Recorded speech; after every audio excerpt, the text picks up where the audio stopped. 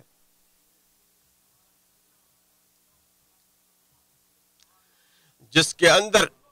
غیظ و غضب کی آگ بھڑک اٹھے اور اس پر وہ اپنے حلم سے قابو پالے اور اسے اپنے صبر سے مغلوب کر دے اور اپنی ثبات قدمی کے ذریعے اس پر کنٹرول کر لے، تو گویا وہ اپنے سب سے طاقتور دشمن اور بدترین حریف پر غالب آ گیا۔ لہٰذا غصے کے محرکات اور اسباب سے دور رہیں اور مذاق میں حد اعتدال سے تجاوز نہ کریں، کیونکہ مذاق غصے کا پیش خیمہ ہے اور دلوں کی تسکین اور خوشی کے حدوں سے نکل کر اتہام، غیبت اور استہزاء کے ذریعے چھپے ہوئے کینے کو نہ بھڑکائیں، کیونکہ یہ شیطان کا ہیلا اور نفس کا دھوکہ ہے۔ کسی شاعر نے کہا ہے، اپنے دوست سے مذاق کریں، مذاق کتنی محبوب چیز ہے، لیکن مذاق میں حد سے تجاوز نہ کریں۔ خالد بن صفوان نے کہا، تم میں سے کوئی اپنے ساتھی کو پتھر سے زیادہ سخت چیز سے مارتا ہے، سرسوں کے گرم تیل سے زیادہ گرم تیل اس کی ناک میں ڈالتا ہے اور کھولتے ہوئے پانی سے زیادہ گرم چیز اس پر ونڈیلتا ہے، پھر وہ کہتا ہے کہ میں مذاق کر رہا تھا۔ بحث و جدال غیظ و غضب کا محرک ہے، بس جب آپ بحث و جدال سنیں تو پیچھے ہٹ جائیں۔ ابو امامہ باہلی رضی اللہ عنہ نے فرمایا کہ رسول اللہ صلی اللہ علیہ وسلم نے ارشاد فرمایا، میں اس شخص کے لیے جنت کے اطراف میں گھر دیے جانے کی ضمانت دیتا ہوں جو حق پر ہوتے ہوئے بھی جھگڑا چھوڑ دے، اور اس شخص کے لیے جنت کے درمیان میں گھر کا ضامن ہو جو مذاق میں بھی جھوٹ نہ بولے، اور اس شخص کے لیے جنت کے بالائی حصے میں گھر کی ضمانت دیتا ہوں جو اچھے اخلاق کا مالک بن جائے۔ ابو داؤد نے اسے روایت کیا ہے۔ جھگڑا دینداری کو مٹاتا ہے اور لوگوں کے دلوں میں بغض و حسد کو جنم دیتا ہے، لہٰذا اس سے قریب مت جاؤ، اور ہنسی مذاق، عار دلانے، کٹ حجتی، بحث و مناظرہ، مخالفت، دشمنی، ظلم، غیبت، ناحق لوگوں کے مال کھانے، دوسروں کے حقوق کو روکنے یا انہیں کم اور گھٹا کر دینے سے بچو، کیونکہ یہ چیزیں لوگوں کے درمیان شر و حسد اور غیظ و غضب کے شعلے کو بھڑکاتی ہیں، اور جب غصہ آتا ہے تو فتنے کو در آنے کا موقع مل جاتا ہے، شیطان حاضر ہوتا ہے، فہم و فراست رخصت ہو جاتی ہے اور اخوت کی ڈوری ٹوٹ جاتی ہے اور محبت اور قرابت کے رشتے ختم ہو جاتے ہیں۔ غیظ و غضب اور عداوتوں کے شعلوں کو صبر و تحمل، وقار، حلم و بردباری کے ذریعے سرد کرو اور مواخذہ و محاسبہ سے دور رہ کر اس کی چنگاریوں کو بجھاؤ، اور غیظ و غضب کو ذکر و اذکار کے ذریعے دور کرو، صبر کے ذریعے اسے ٹھنڈا کرو، اور سکوت و خاموشی اختیار کر کے اس کا خاتمہ کرو۔ خاموشی حماقت و نادانی اور تیش سے بچنے، غصے کو ٹھنڈا کرنے اور جھگڑے کے خاتمے کا ذریعہ ہے، اور خاموش رہنے والا کبھی شرمندہ نہیں ہوتا، اور غصیلا جھگڑالو انسان جو غصے کی وجہ سے لمبی لمبی سانسیں لیتا ہے، شدت غضب سے اپنے منہ سے تھوک اور جھاگ نکالتا ہے اور بری باتیں کرتا ہے، وہ عموماً محفوظ نہیں رہتا۔ ابن عباس رضی اللہ عنہ سے روایت ہے کہ رسول اللہ صلی اللہ علیہ وسلم نے ارشاد فرمایا، جب تم میں سے کوئی غصے میں ہو تو خاموش رہے۔ آپ نے 3 بار یہ بات کہی۔ مورخ عجلی کہتے ہیں کہ میں نے غصے کی حالت میں کبھی کوئی ایسی بات نہیں کہی جس پر خوشی کی حالت میں افسوس ہوا ہو۔ عمر بن خطاب رضی اللہ عنہ فرماتے ہیں کہ جب کوئی تکلیف دہ بات تمہاری سماعت سے ٹکرائے تو اپنا سر نیچا کر لو تاکہ وہ تمہارے سر کے اوپر سے گزر جائے۔ کسی شاعر نے کہا کہ تو جو بھی کذب بیانی اور دروغ گوئی کرنا چاہتا ہے کر لے، میرا حلم و بردباری بحری یعنی مضبوط ہے، میرے کان بہرے نہیں ہیں۔ جب میاں بیوی کے درمیان لڑائی جھگڑے کے بادل منڈلانے لگے تو انہیں چاہیے کہ عفو درگزر کے ساتھ لڑائی جھگڑے کی آواز کو دبا کر ختم کر دیں، اور باہم ایک دوسرے کے ساتھ نرم خوئی اور سہل پسندی کا مظاہرہ کرتے ہوئے ہمیشہ حسن معاشرت کے دامن کو تھامے رکھیں اور باہم لڑائی جھگڑے کو طول نہ دیں۔ کسی شاعر نے اپنی بیوی کو مخاطب کر کے کہا کہ میری شریک حیات، میری طرف سے تجھے عفو درگزر کے ساتھ ساتھ ہمیشہ مودت و محبت ہی ملے گی، بس جب تو مجھے سخت غضبناک دیکھے تو کچھ نہ بولنا۔ جسے غیظ و غضب برانگیختہ کرے اسے چاہیے کہ شیطان مردود سے اللہ کی پناہ مانگے۔ ابو ہریرہ رضی اللہ عنہ سے مروی ہے کہ رسول اللہ صلی اللہ علیہ وسلم نے فرمایا، جب تم میں سے کوئی غیظ و غصے میں ہو تو یہ کہہ دے اعوذ باللہ میں اللہ کی پناہ میں آتا ہوں، تو اس کا غصہ ٹھنڈا اور سرد پڑ جائے گا۔ اور سلیمان بن سرد رضی اللہ عنہ سے روایت ہے کہ دو آدمی نبی کریم صلی اللہ علیہ وسلم کی موجودگی میں جھگڑ پڑے۔ ہم حضرت صلی اللہ علیہ وسلم کی خدمت میں بیٹھے ہوئے تھے، ایک شخص دوسرے کو غصے کی حالت میں گالی دے رہا تھا اور اس کا چہرہ سرخ تھا۔ آپ صلی اللہ علیہ وسلم نے فرمایا میں ایک ایسا کلمہ جانتا ہوں کہ اگر یہ شخص اسے کہہ دے تو اس کا غصہ دور ہو جائے گا، اگر یہ اعوذ باللہ من الشیطان الرجیم کہہ لے۔ بخاری مسلم۔ جس شخص کو غیظ و غضب کی حدت برانگیختہ کرے تو اسے چاہیے کہ وہ بیٹھ جائے۔ ابو ذر رضی اللہ عنہ سے روایت ہے کہ رسول اللہ صلی اللہ علیہ وسلم نے فرمایا جب تم میں سے کوئی شخص غصے کی حالت میں کھڑا ہو تو اسے بیٹھ جانا چاہیے، ایسا کرنے سے اگر غصہ ٹھنڈا ہو جائے تو ٹھیک، ورنہ لیٹ جائے، کیونکہ بیٹھنے سے فتنہ و فساد کا استمرار ختم ہو جاتا ہے اور غیظ و غضب کی شدت جاتی رہتی ہے، جبکہ کھڑا ہوا شخص بھڑکنے، پکڑنے اور ہاتھا پائی کرنے کے لیے تیار رہتا ہے، اور عین ممکن ہے کہ انتقامی کارروائی میں اس سے ایسا فعل سرزد ہو جائے جس پر اسے شرمساری و پشیمانی اٹھانی پڑے۔ میں نے جو کچھ کہا آپ لوگوں نے اسے سماعت کیا، میں اللہ تعالیٰ سے مغفرت طلب کرتا ہوں، آپ لوگ بھی اسی سے مغفرت طلب کریں، بے شک وہ اپنی طرف رجوع کرنے والوں کو بہت زیادہ معاف کرنے والا ہے۔ ہر قسم کی تعریف اللہ کے لیے ہے جو اس کے لطف و عنایت کی پناہ گاہ میں پناہ طلب کرنے والوں کو پناہ دیتا ہے، اور میں گواہی دیتا ہوں کہ اس کے سوا کوئی معبود برحق نہیں، اور میں گواہی دیتا ہوں کہ ہمارے نبی محمد صلی اللہ علیہ وسلم اس کے بندے اور رسول ہیں۔ اللہ تعالیٰ آپ پر، آپ کی آل اور صحابہ کرام پر اپنی رحمتیں اور برکتیں نازل فرمائیں۔ مسلمانوں اللہ کا تقوی اختیار کرو، ارشاد باری تعالیٰ ہے اے ایمان والو تقوی الہی اختیار کرو اور سچے لوگوں کے ساتھ رہو۔ مسلمانوں کسی شخص میں علم و معرفت کے ساتھ ساتھ حلم و بردباری اور قدرت و طاقت کے ساتھ ساتھ عفو و درگزر ایک ساتھ جمع ہو جانے کی جو فضیلت ہے، اس طرح کسی اور چیز کو جمع کرنے کی فضیلت نہیں ہے۔ قدرت و غلبہ کے باوجود درگزر کرنا کینہ کپٹ کو ختم کر دیتا ہے، لہذا آپ کے پاس طاقت و غلبہ ہو تو احسان کیجیے، اور جب آپ کو کسی پر والی بنایا جائے تو نرمی کا برتاؤ کرے، اور جس نے اپنے غصے کو بے لگام چھوڑ دیا اور غصہ دلانے والے سے انتقام لے لیا تو اس نے اپنے غصے کو پورا کر لیا اور اپنا پورا حق لے لیا، لہٰذا اب وہ نہ تو شکریہ کا مستحق رہا اور نہ ہی وہ لوگوں میں قابل ستائش رہا۔ یاد رکھیں اپنے ہاتھ کی قوت و طاقت اور بھاری بھرکم جسم آپ کو غصے کے وقت عورتوں، خادموں، کمزوروں اور مسکینوں پر ظلم کرنے، گالی گلوچ کرنے، ان کے ساتھ برا سلوک کرنے اور ان کی اہانت کرنے پر ہرگز آمادہ نہ کرے، بلکہ اپنے اوپر اللہ سبحانہ کی قدرت و طاقت کو ملحوظ خاطر رکھیں کہ اللہ کی ذات عورتوں، خادموں اور کمزوروں پر آپ کی قدرت و طاقت سے بڑھ کر آپ پر غلبہ و طاقت رکھتی ہے، جیسا کہ ابو مسعود انصاری رضی اللہ عنہ سے مروی ہے۔ وہ کہتے ہیں کہ میں اپنے غلام کو کوڑے سے مار رہا تھا تو میں نے اپنے پیچھے سے آواز سنی کہ ابو مسعود جان لو، ابو مسعود جان لو۔ میں شدت غضب سے سمجھ نہیں پایا کہ آواز کس کی ہے، میں نے پیچھے مڑ کر دیکھا تو رسول اللہ صلی اللہ علیہ وسلم تھے۔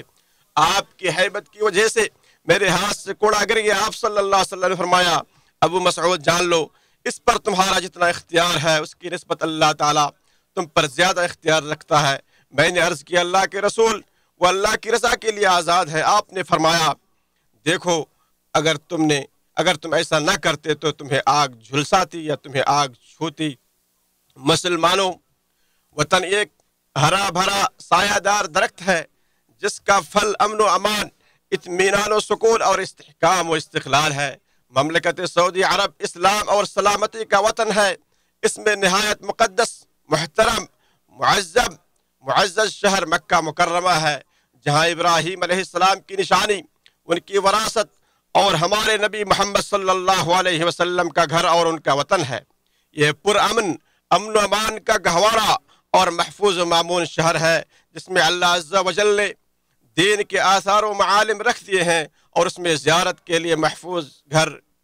کعبہ ہے، اس میں مشعر حرام، عرفات اور مقدس مشاعر ہیں۔ اس مملکت میں رسول اللہ صلی اللہ علیہ وسلم کا شہر مدینہ منورہ ہے جو ان کا گھر اور ہجرت گاہ ہے، جہاں ان کے ممبر، محراب، قبر اور مدفن بھی ہیں۔ اس میں آپ صلی اللہ علیہ وسلم کی نشانیاں، علامتیں، آباء و اجداد کے نقوش، ان کی جائیداد اور متعدد نشانیاں ہیں۔ یہ وہ وطن ہے جس کے کارنامے، خوبیاں اور اعمال بڑے تابناک ہیں، اور اس کے محاسن و فضائل معروف و مشہور ہیں۔ یہ وہ وطن ہے جس کی بنیاد تقوی پر رکھی گئی، اس کی عمارت اسلام کے ستون پر کھڑی ہے، شرعی احکام اس کا دستور و قانون ہے، عدل کے پھولوں سے یہ ملک مزین ہے، محبت و الفت کی وجہ سے یہ معزز ہے، حق اور سچے عزائم کی وجہ سے یہ کامیاب و کامران ہے۔ اور یہ حقیقت ہے کہ جو عزم و حوصلے سے آگے نہیں بڑھتا، عجز و ناکامی اسے پیچھے دھکیل دیتی ہے۔ 3 صدی پہلے بانی مملکت امام محمد بن سعود رحمہ اللہ کے ہاتھوں اس مبارک سرزمین کے اوپر ایک انصاف پرور حکومت کا سورج طلوع ہوا۔ پھر وہ توحید، عزم راسخ اور دور رس نگاہ کے ذریعے لوگوں کو جنگ و جدال سے صلح و آشتی کی طرف، خوف و خطرے سے امن و امان کی جانب، جہالت کی تاریکی سے علم کی روشنی کی طرف، اور افتراق و انتشار کی ذلت سے نکال کر وحدت و یگانت کی طرف لے آئے۔ پھر آپ کے بعد آپ کے بیٹوں اور پوتوں نے اس ملک کی باغ ڈور کو سنبھالا، یہاں تک کہ اللہ نے امام المسلمین شاہ عبدالعزیز بن عبد الرحمن آل سعود کو حکومت عطا کی، تو فیصلوں میں آپ کی حکمت و دانائی، رائے و مشورے میں آپ کی دوربینی، عدل و انصاف میں آپ کی شجاعت و بہادری، اور عطیات و بخشش میں آپ کی ہمدردی و فیاضی پوری دنیا میں مشہور ہو گئی۔ چنانچہ آپ اپنی بہادری، خودداری اور شریعت کی پاسداری کے معاملے میں عظیم ترین بادشاہوں میں سے ایک تھے۔ پھر اللہ نے اس ملک پر اور اس کی رعایا پر اپنی رحمت و برکت کے دروازے کھول دیے۔ پھر ان کے بعد اس جھنڈے کو ان کے نیکوکار بیٹوں نے اٹھایا اور ان کے منہج اور طریق پر چلتے رہے، یہاں تک کہ یہ ملک امن و امان، وحدت و یگانگت، شیرازہ بندی اور قیادت و رعایا کے درمیان ہم آہنگی کے معاملے میں ضرب المثل بن گیا۔ میرا وطن بے مثل ہے، میرا وطن بے مثل ہے، میرا وطن بے مثال ہے، اس کا اعتراف ہر وہ شخص کرے گا جو اسے جانتا ہے۔ لہٰذا اے لوگو، اللہ تعالیٰ کی عطا کردہ نعمتوں اور آسائشوں پر اس کی حمد و ثنا بیان کرو، اپنے امن و استقرار کی پاسبانی کرو، فتنے کی آواز و پکار، فتنے کی طرف بلانے والوں، فتنے کی حمایت کرنے والوں سے بچ کر رہو۔ اپنے آس پاس کے علاقوں اور ملکوں کی طرف نظر دوڑاؤ کہ ان کے حالات کیسے بگڑ گئے جب ان میں نا اتفاقی نے جنم لیا، جب ان کی آراء و افکار اور خواہشات و نظریات میں تعارض و تضاد پیدا ہوا، ان کے رجحانات میں اختلاف رونما ہوا، ان کے اتحاد و اتفاق کا شیرازہ منتشر ہوا، ان کی ہم آہنگی و یگانگت پارا پارا ہو گئی، باہمی نزاع و مخالفت نے زور پکڑ لیا، ان کی حالت یہ ہو گئی کہ پھر انہیں کوئی چیز متحد و یکجا نہیں کر سکی۔ عوام مختلف گروہوں اور گروہوں میں بٹ گئے جو اسلحے کے بغیر کسی سمجھوتے پر راضی ہی نہیں ہوتے اور لوگوں کے قتل عام پر فخر کرتے ہیں۔ لہٰذا ان سے نصیحت حاصل کرو، کیونکہ خوش بخت و خوش نصیب وہ ہوتا ہے جو دوسروں سے عبرت پکڑتا ہے، اور بدبخت وہ ہوتا ہے جو صرف اپنی ذات سے ہی نصیحت حاصل کرتا ہے۔ اور پھر اس کے بعد راہ راست دکھانے والے، مخلوق کی سفارش کرنے والے احمد مجتبیٰ صلی اللہ علیہ وسلم پر بکثرت درود و سلام پڑھو، کیونکہ جو ان پر ایک بار درود پڑھے گا اللہ تعالیٰ اس پر 10 رحمتیں نازل کرے گا۔ اے اللہ، ہمارے نبی و سردار محمد صلی اللہ علیہ وسلم پر درود و سلام نازل فرما۔